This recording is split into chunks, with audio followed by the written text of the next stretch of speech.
How's it going, guys? So today in the PhantomCave YouTube channel, we're going to be talking about a new project I have been working on for the last probably couple of weeks at a place where I can go have fun. I don't have to worry about any stresses. So let's get in the video and I'll show you how to make it. So step one, this is a tutorial on how to make your own phantom sort of face sculpture sort of thing. And so we into step one is to cut out, you have to, as you turn it over, you have to get sort of reliable cardboard, and you have to, so when you've got your cardboard, you then trace around or draw your figure or your sculpture thing, a face sculpture, onto the cardboard. You cut around it, so you've got this sort of thing happening. And next you have to get your paper mache out. Yes, this was a paper mache sort of thing, and it turned out all right. You got to use the right skin colors at the end to make it look right, and then you will have a face sculpture. But until we get to that point, you basically, before you put the paper mache on, you have to make sure the mask and the nose are the right dimensions, the right width, and the right motion or molding when you are doing the paper mache stage.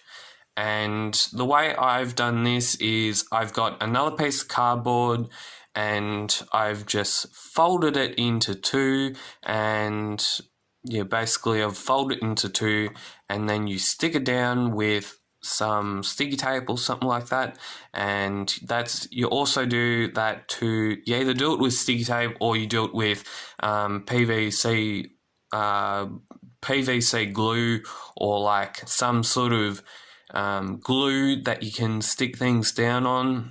And that's basically what you have to do. It's basically, you have to try, and when you're done with the paper mache,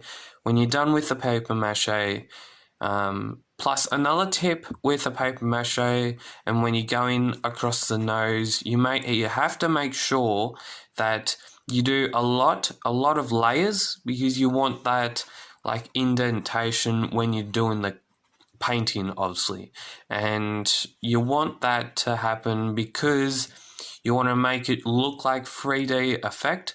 You want to make it look like a 3D effect, and it's so good how it turned out.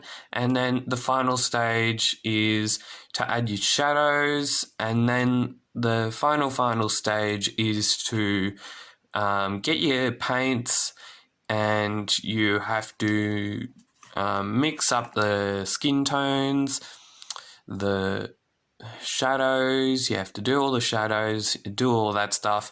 And once you've done all that stuff, it's basically, you have to wait until it's finished, and you have to wait until it's dried. But another tip you have to do in the paper mache, before you actually do it in the paper mache style, two tips actually.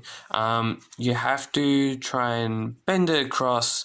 So what sort of glue I was using was PVA, or that sort of glue that you can mix with water to create another sort of desired effect. And to make it look, another tip, to make it look 3D and all that sort of stuff, you use a bit of masking tape, and you basically have to, with the masking tape, you curve the face mask into actual face, and that gives it that 3D effect of what you've been looking for. So most of the time when you're doing one of these, I've noticed most of the time, if you do one of these, you have to figure out, you have to be very careful where you put the black, obviously, and you have to be very, very careful about the skin tones, not overdoing it, making sure you got enough shadow, enough highlights in it, and that obviously all comes into a part of this tutorial. And if you would like to subscribe down below, you can click that subscribe button down below, and yeah, we'll see you next time, and just keep on phantom caving, and yeah, see you.